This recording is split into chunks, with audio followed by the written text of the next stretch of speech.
So how many delegates is he going to get out of the 60 whatever there are in play? It's hard to say. I don't think that, given the numbers, I don't think he's going to cross the finish line by pledged delegates alone over the next 3 days.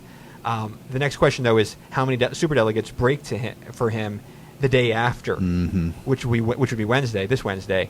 By most accounts, he'll do it fairly easily on Wednesday, and then the race will effectively be over. Now, I mention that for a couple of reasons, not the least of which is what's the process after the Rules and Bylaws Committee. Now, the Clinton campaign and the Clinton campaign supporters are just absolutely livid as a result of yesterday's compromise. They feel it was a terrible injustice and a complete outrage, and they're saying that they want to take this to the next level, which would be the Credentials Committee. This is the next step. The Credentials Committee does not meet until the first day of the National Convention in Denver. By rules, or could they meet before then? No, that's the rule. It's interesting. So I read one post yesterday as people were kind of processing this, the results of this meeting, who suggested that this was exactly the right move on the part of the DNC, on the part of the committee, to grant a compromise that doesn't give the world to Hillary, but that gives her enough that if the Hillary campaign continues to adopt a scorched earth policy with respect to this process, that they would be alone. That the rest of the party could then be like, whatever, we did our best, now you're just being, difficult. Yeah, yes. Exactly. Do you think that that's an accurate? I think that that's largely right. I don't know if that necessarily motivated the RBC, but right. I think it certainly works out that way.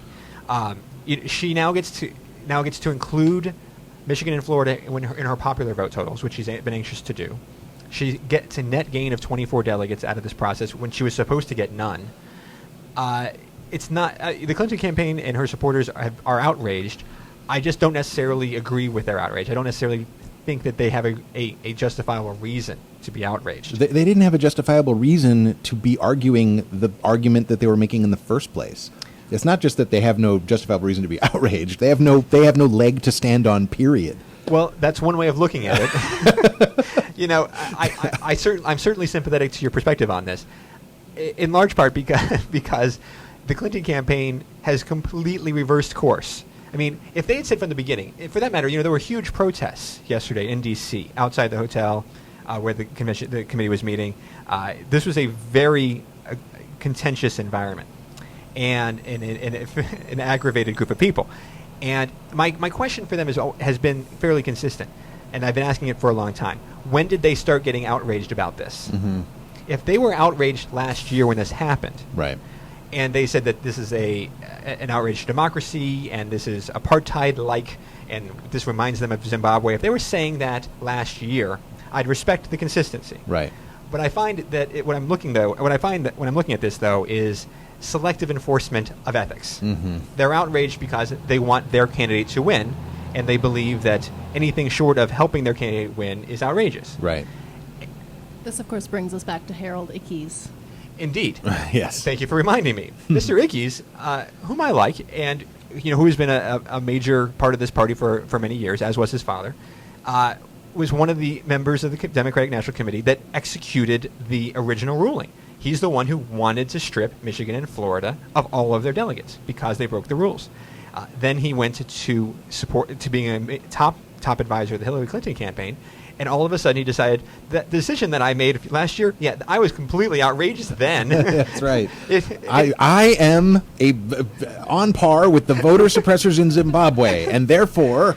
And anyone who agrees with what I did, personally, is making a terrible affront to all the principles that I hold dear recently, not those other principles I held dear before. So when Ickes goes on talk shows... When he was making the arguments yesterday, he's just not some talking head on this process. He's the one going to the committee yesterday, right, making the arguments on behalf of the campaign. Are journalists calling him on this? And not really. I mean, I think that there's a wink and a nod. I think everyone realizes that he made this decision because he agreed with it at the time, and then he disagrees with it now because it's convenient.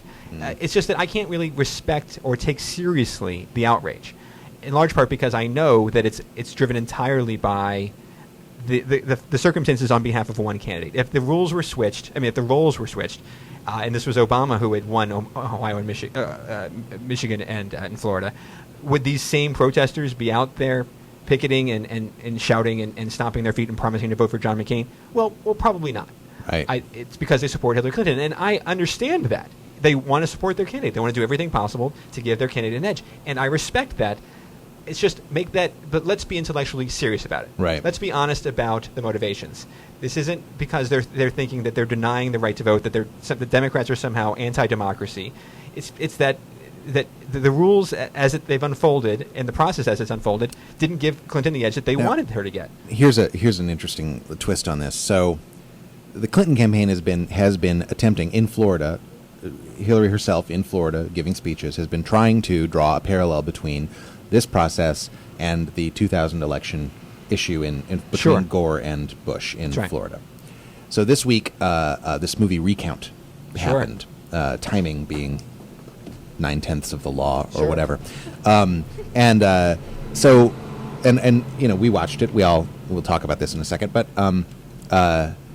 what's interesting to me is that I actually see the Clinton campaign. I actually do see parallels between these two processes, the 2000 election in Florida and now. I think I know where you're going with this. And this. I see the Clinton camp as using the Republican tactics in Florida in 2000. They're trying to change the rules in midstream.